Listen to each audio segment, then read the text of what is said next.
Hi, my name is Dave, and today on my quest to beat everything, we return to Warhammer 40,000 Rogue Trader. In the last episode, we spent some time exploring our Void ship, speaking to more NPCs, and even snagging some nice new equipment along the way. Today I think it's time we turn our attention to things outside of the Void ship, though I get the feeling that we may not be so lucky. Back at the nav console, we'll chart a course to the Astropathic station and see if we can get to the bottom of this screaming we've heard about. We don't get very far, unfortunately, as we're interrupted by our Voxmaster, who brings us news that Lady Cassia's presence is causing a bit of a commotion on the officer's deck. It seems like some of the crew are shunning her in terror. We should probably go and investigate. Making our way over there, we see that Lady Cassia is sitting by a fire reading a book. I'm not sure I get what all the fuss is about. Lord Captain, my apologies. I did not notice your entrance. Alas, a title alone is not enough to hold everyone's attention all of the time. I did not... Please forgive me this regrettable lapse, Lord Captain. There are times when books sweep me up, and I lose myself in their pages and forget about the world's existence. Was there something you required of me? Let's ask if she is any better after the events of Urak 5. One should not underestimate the navigators of House Orselio, Lord Captain. Like a shawl of pale smoke, a faint malaise hangs upon my shoulders, but it will not be the slightest hindrance to my duty to humanity, and my duty to you. She only ever seems to make use of her own valet. Let's ask if our servants are not good enough. No, it is not that at all, Lord Captain. It is just that Uwe is quite capable of carrying out his duties by himself. He is well accustomed to my whims and preferences. A successful perception check here reveals that Cassia is simply more comfortable with those who are already familiar with how she looks, so let's not press her any further. There are people on this ship who are far more impulsive and dangerous to others, and far less devoted to the God Emperor than a herald of the Navis nobility. But I did not need your words to see the shades of umber unease that whirl around your subjects whenever I am near. Were I not acquainted with such a reaction, I could have found their behavior and your question just now insulting. With everything else out of the way, we'll ask her about the book she's reading. Oh, this. I found this fascinating read on one of the shelves, and I must say, it has caught my eye. Its every chapter is written in verse. I find it so beautiful and enrapturing. Urak 5 had a vast archive of its own, of course, although most of the works within had to do with scholarly disciplines of some sort or another. Only in my sparse moments of respite was I allowed to escape into the pages of more embellished works. Lord Captain, would you kindly explain to me why you are pestering me with these questions? Inquiring about my mood and my needs, showing an interest in the books I am enjoying? You are behaving as if you possessed a shred of fellow feeling for one such as I. I beg your pardon, Lord Captain. That was no way for a navigator to conduct herself. Let's remind her to be careful of what she might say from now on. Yes, I understand. I offer you my apologies once more.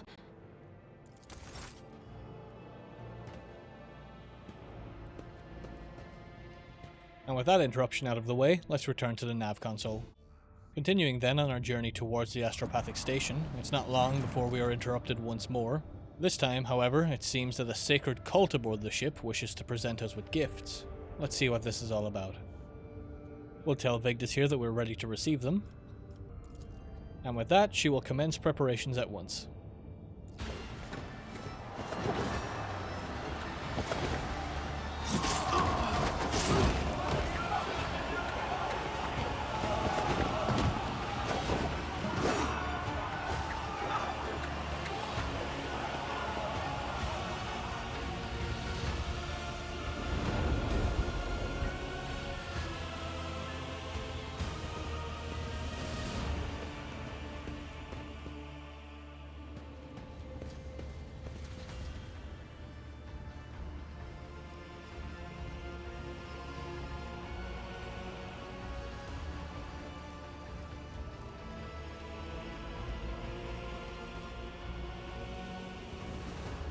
Quite a spectacular display, you really have to hand it to them. The Undying Emperor commanded us to spin a web of blood around his children, and we obeyed. We obey still. Domin von Valancius, death has whispered your name. We disown Domin Theodora. We renounce our oath to her. And now we give the gift of our blood to you. It is the gift of death. Death has whispered your name. The followers of the tenets of the web swear fealty to their new overlord and offer proof of their devotion. We give you a blade, the silent verdict. The Undying One has chosen you to wield this instrument of death. We give you one of our own, Kibella. She will be your shield and shadow. And we give you the blood of these traitors. The tenets of the web will purify their souls. So we receive a rather nice weapon here. Cassius will definitely be making use of that. We also have a successful Imperium test here, and that reveals that cults like these aren't at all uncommon. Examining the cultists themselves reveal that they are all Voidborn and wear light armor to facilitate their acrobatic movements. They also adorn themselves with spikes and ritualistic jewelry. Turning our attention then to the captives. They appear to be from all levels of the station, and they all seem to be branded in some way. These renegades committed treachery against their domin. Their lips once praised the name of Kunrad Voitvir, but it is your name they will whisper as they cross over to the other side. Quite the interesting turn of events here. These cultists seem like they could be of great use to us. Let's see what else they might have to tell us. The domin has discerned our essence. This is a great honor for the blood-spun web. We have woven the bays of this ship together with the threads of our faith for many years. We keep the greatest relic, his tarot, through which he sends us his blessed revelations. We obey the whispers of the Undying One. This is our service to him. This is our service to you. Let's ask what exactly the cult does. The tenets of the web teach us to read the threads of the future and understand the hearts of others. When a soul is filled with the poison of corruption, we know its time has come. We bring liberation. 3 strikes, 3 rebukes, 1 blade. This is how we serve the Undying One. This is how we serve you and your flagship. But there are others, the virtuous martyrs who contravene his design without realizing it. Those who have come too close to faltering or committing an apostasy, but have not erred yet. We present such souls to the Undying One. We're obviously going to pick the heretical option here. That grants us an additional 3 heretic conviction points. Your name upon our lips. Now we'll take a chance to ask Kibella about herself. I am the second spinner of the blood-spun web. The honor of this title is bestowed only upon those who have ushered more souls than... It is shameful to speak of one's own deeds. I'm here to become your shadow, not to make boasts. With that out of the way, we return to the captives and why they were brought here. So you may offer the souls of these traitors as a gift to him. You have the authority to order their execution. Their blood will bind us together through him. For the God Emperor, the Undying One is death itself. The Undying One is duty itself. Give the order, Domin. Let a spinner of the blood-spun web undergo the test of a sacred trial. Finally, some decent entertainment. Let's arm the captives and see what Kibella is capable of. A dagger that has not sliced through sinew is nothing more than a toy. Let the final dance begin.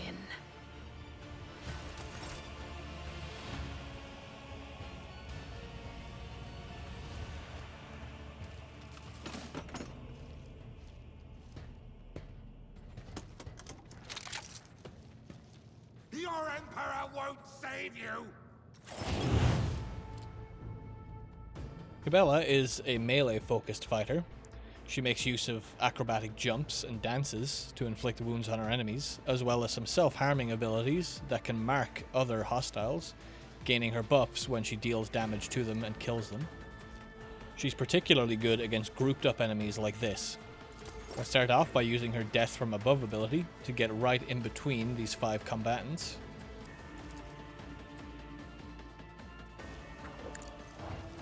As you can see, it's quite a devastating attack, killing one outright and doing some considerable damage to the rest. Follow that up with her Blade Dance ability. This does 3 melee attacks towards anything around her, even friendlies. It's not quite as powerful, but any damage is good damage. Finally then, we'll cleave the 3 hostiles here, scoring ourselves another kill and refreshing her Death from Above. Cabela is quite strong in this regard, so long as she can keep chaining kills. Any kills scored with Death from Above, however, do not refresh it. The true believers will inherit all. The hostile turns out of the way. We'll start by attacking the one closest to us with a standard melee strike. Then, with Death from Above refreshed once more, we'll use that to close the distance and kill the last. Cabela really is a melee powerhouse.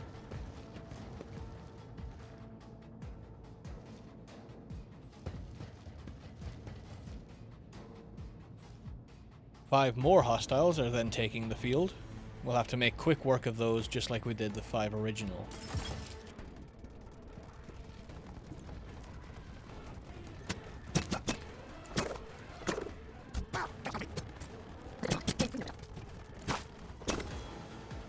A very impressive show of skill. Cabela will make a fine addition to our retinue.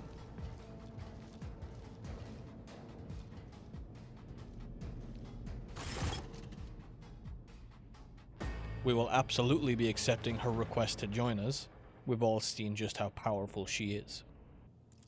The High Factotum joins in here, telling us that the Bloodspun Web has been serving the Von Valancius dynasty since even before receiving the Warrant of Trade. Our Master-at-Arms adds that the Enforcers have a great respect for the cult. Our Infernus Master shares some concerns, but admits that they serve the Lord Captain faithfully, and that's what matters. The Confessor then joins in and shares a story of how the cult saved this vessel in the past and became the blood of the ship through great sacrifice. Let's ask him about that sacrifice. He tells us that the vessel was beset by famine and plague during a long warp jump. The archenemy infiltrated the ship and death followed. The crew were exhausted and too weak to resist the invaders, but then the spinners emerged, standing alone against the enemy, and they did not falter. We'll then consult our current retinue and see what they think. Argenta has heard at a distance the prayers that the spinners offer. Their loyalty is without question, as is their willingness to lay down their lives to fight the archenemy. Abelard tells us that Theodora respected the spinners and approved of their mission. Cassia tells us that she can see a radiant light burning within them. She thinks this is a good sign, and that it is rare to see anyone filled with such a light. With that, I think we will welcome Cabela to be our shadow. Cabela then bows and commits herself to us, and also tells us of an invitation from the head of the cult, the Vizier. He wishes for us to know that the doors of the Undying One's temple are open to us. Abelard isn't too happy about the idea of us venturing into the depths of the flagship. Let's ask for a few more details about this sacred tarot she keeps mentioning. She tells us that it is a great and sacred relic of the cult, and only his chosen may use it. She cannot tell us more, however, not now at least. When asking about the Vizier, she tells us that he is the first among them, 5 times older than Cabela herself, and he is her mentor and teacher. When asking why he couldn't be here to deliver this message himself, he is very old, and even a short journey could sunder the spirit from his ancient body. Lastly then, we'll talk about where this temple is. Keeping things rather cryptic, she cannot give us an exact location. We need to walk the path of the matriarch spider down in the freight line of the ship. With so much mystery, we couldn't possibly decline such an offer. Let's agree to walk this path and see for ourselves. With that out of the way then, we can end dialogue and make our way back to the bridge. Before continuing, however, we will level up Cabela. We will start by giving her the Dueling Mastery talent for more parry chance, along with an increase to her weapon skill stat. For her ability then, we will give her the Blood Oath ability. This allows her to take damage and mark an enemy target. If she kills that target, she regains her wounds and also gains an additional attack. And finally then, for her skill increase, we will increase her Medicae skill. Let's also make a few equipment changes, and then we'll head back to the nav console.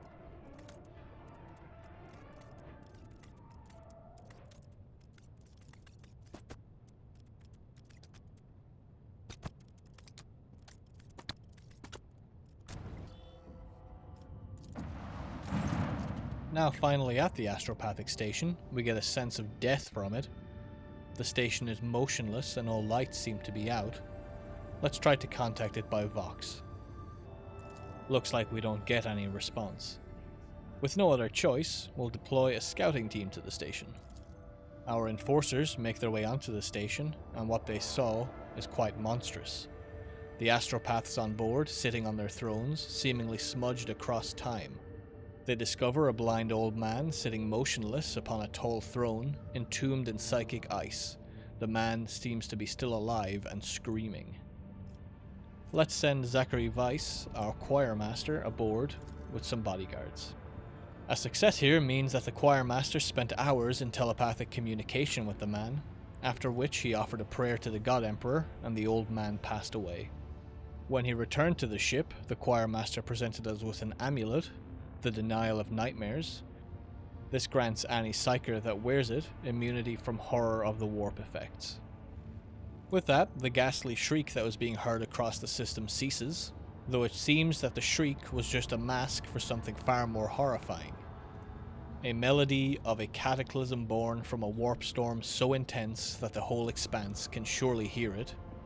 It muffles all astropathic messages and crawls into the minds of psykers, evoking the same image, a dark, gaping, beastly mouth cleaving the universe in two. That really does not bode well. From an order to explore the station, we find some scribes' records that reveal what happened to the station, but for now, let's order everything to be burned. Our next stop then is the unidentified void ship in the south here. Our journey there is, however, cut short by another message from our Vox Master. This time there appears to be an officer demanding an audience with us. There truly is never a dull moment. Our Master-at-Arms, Abelard, and this officer then approaches. Let's see what seems to be the issue. Abelard is quick to chastise the officer and demands an explanation. To cut a long story short, it seems that this officer, Avrilla Vent, is concerned with actions being taken on the lower decks. An assault squad has been dispatched to crush a workers' strike, and the officer here is convinced that the strike was provoked by senior officers. They urge us to investigate the actions of the Seneschal and intervene in what's happening on the lower decks. Let us hear what Abelard has to say about all of this. He tells us that there is an established order on the ship, and that the rogue trader should not be distracted by such trivial matters. It is the Seneschal's role to ensure that and handle all internal problems. He received reports of cultists hiding in the lower decks and took matters into his own hands. Avrilla interrupts, stating that Abelard was too heavy-handed and has driven the people to the brink. She believes that the situation could soon deteriorate into an all-out insurrection. Let's ask why this is the first time we're hearing about this possible insurrection. It seems that Abelard did not deem it worthy of our attention. The lower decks have been in revolt for many years. Avrilla, however, is convinced that if we were to directly address the insurrectionists, we could quell any unrest. Abelard sees this as a slippery slope that could get us involved in even more menial disputes. When asking about how this all started, Avrilla tells us that it began when an enforcer found a cultist amulet on a body. This was immediately sent up the chain and cleansed, and since then no heretics have been found. The prolonged and constant searches, however, have increased tensions between enforcers and workers. We ask Abelard what he has to say for himself, but he sees the need to add nothing. He acted within his authority. They keep mentioning this Depot 4. Let's ask what Depot 4 even is. Abelard tells us that Depot 4 is one of the poorest sectors on the lower decks. General labourers make up most of the population, and they are an easily replaceable resource. The Master-at-Arms here has been suspiciously quiet. Let's ask for her perspective. Jocasta tells us that she respects the chain of command and didn't see it right to challenge her superiors. However, while she shares Abelard's opinion on what's happening in Depot 4, she does note that this insubordination is a direct consequence of his actions. Let's dig a little into that and see what it is she means. While it's the Master-at-Arms' job to resolve matters related to the enforcers, it's no secret that the Seneschal has a tendency to favour certain enforcers, giving them tutelage. He has a record of fostering students that show promise, but extending such patronage over the heads of their immediate superiors encourages a disregard for hierarchy. Abelard himself does not agree with this, and asks Jocasta to recall a single time when he encouraged an officer to disobey their superior, overrule their order, or show favoritism where it wasn't merited. Jocasta can recall no such cases, though given his eminent position, a simple show of attention could inflate the egos of junior officers and undermine discipline. With this in mind, we'll then ask Avrilla if the Seneschal has ever singled her out in such a way. She swears that she has never been granted any privileges, and he never once advocated for her, although he is the man who convinced her to be an officer in the first place, and offered her extensive guidance in her service. She knows of at least a dozen other officers who also receive such attention. Abelard then joins in. He sees this as preparing the next generation of dynastic servants, separating those that have potential from those that do not. With that, we will respond that while we are sure that Abelard acted within his authority, we will go and verify this for ourselves.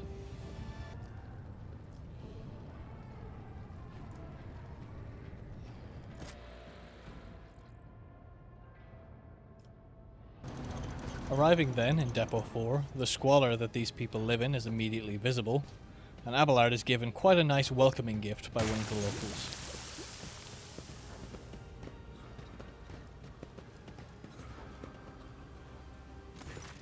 He tells us that these decks have endless problems, and he wishes that they could all be replaced with servitors.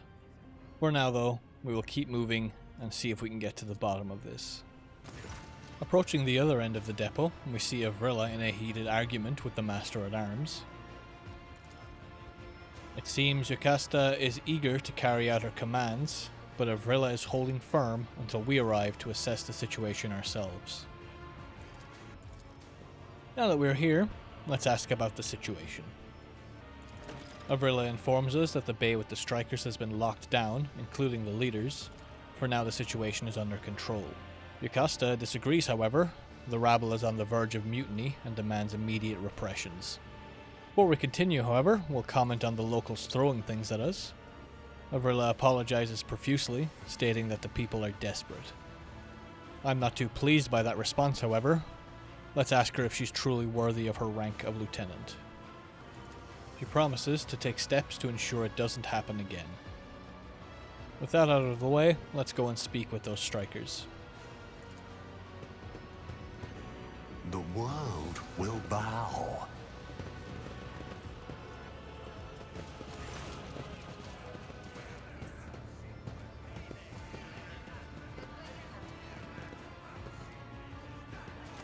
One of the leaders, Rivet, is the first to speak. They are shocked to even see us here. I want to know why we were attacked on the way here. Another of the leaders, Old Nan, speaks up. She tells us that the people are pushed to their limit. The last of the leaders, Stager, joins in. He tells us that they are getting it from all sides, and it's no wonder people are starting to lash out.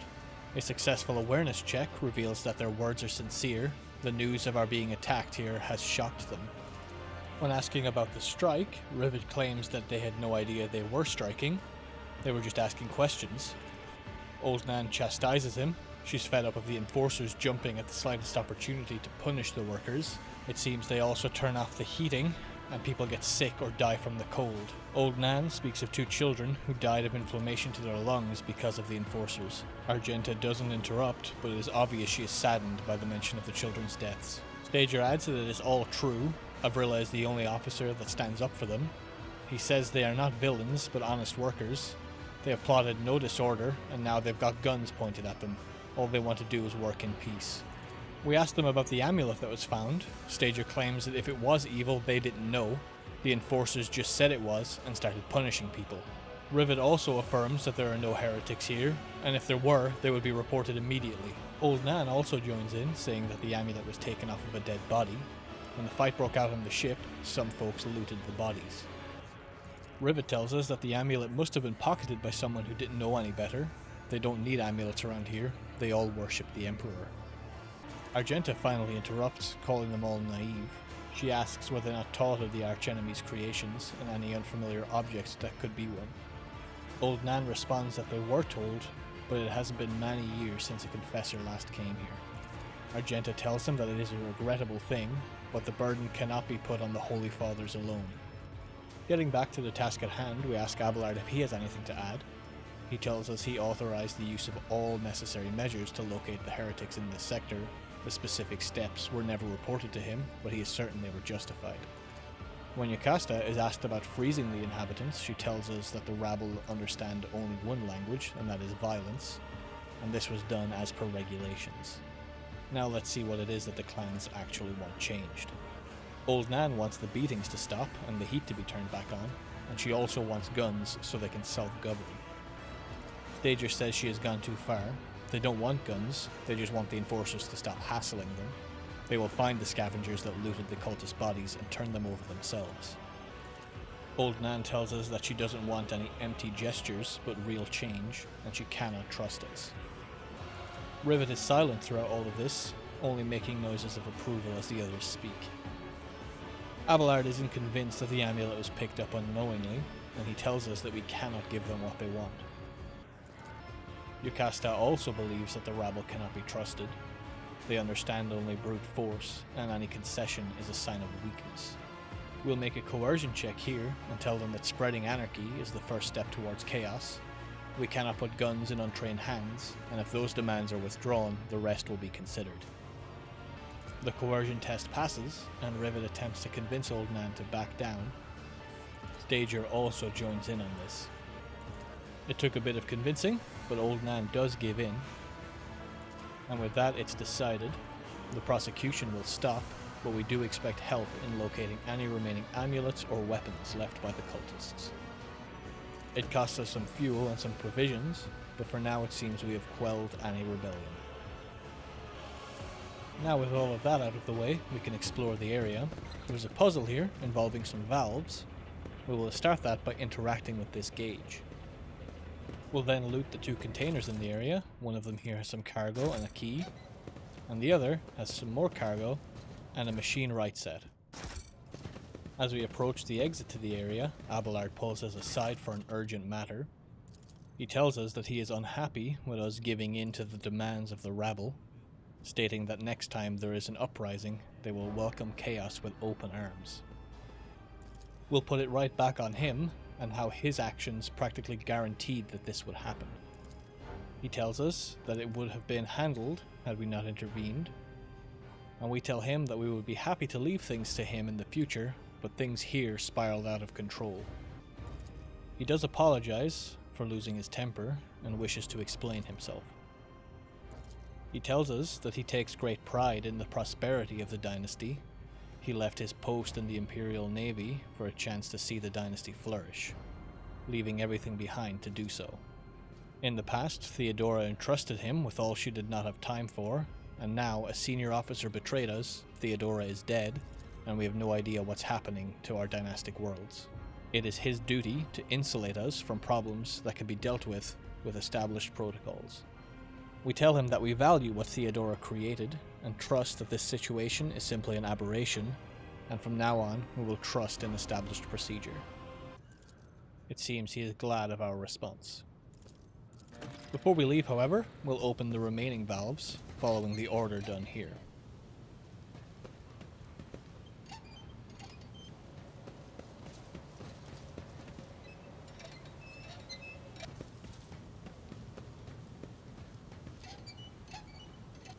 With all of those open, we can now access this container, Triumphant. and inside of it we As find always. many different grenade types and 3 more keys. We can now finally return back to the Let's bridge. seize the opportunity. The last thing we'll do then, before ending today's episode, is level all of our party members up. Cassius will increase his weapon skill, and we will also give him the Nimble talent, increasing his dodge chance. For Abelard, we will also be increasing his weapon skill, and we will be giving him the Fleet Combat Training talent. Anytime he parries or crits, he will make an additional attack with his secondary weapon. Idira then will get the Pyromancy ability, and a Warp Lore skill increase. Argenta then will get an increase to her agility, and also the Litany of Hatred talent. For Cassia then, we will give her the Revel in the Light ability. This allows her to increase an ally's toughness and willpower by 22 until the end of this combat. She also gets the Eye of Oblivion talent. Any enemies within her line of sight have their dodge and hit chance reduced. That just leaves us with Cabela then, who gets a weapon skill increase and the Blood Rush talent. This grants her more movement whenever she uses an ability that costs wounds. And now we can make the cut in today's episode. This was another dialogue heavy one. Quests like these are quite front loaded in this game, and I believe this is the last major one for the rest of the chapter. The next couple of episodes should be a bit more action packed as a result. I'd like to thank you all for watching. If you enjoyed the video, please do remember to like and subscribe. Both actions really help the channel to grow. As always, I'll see you in the next one.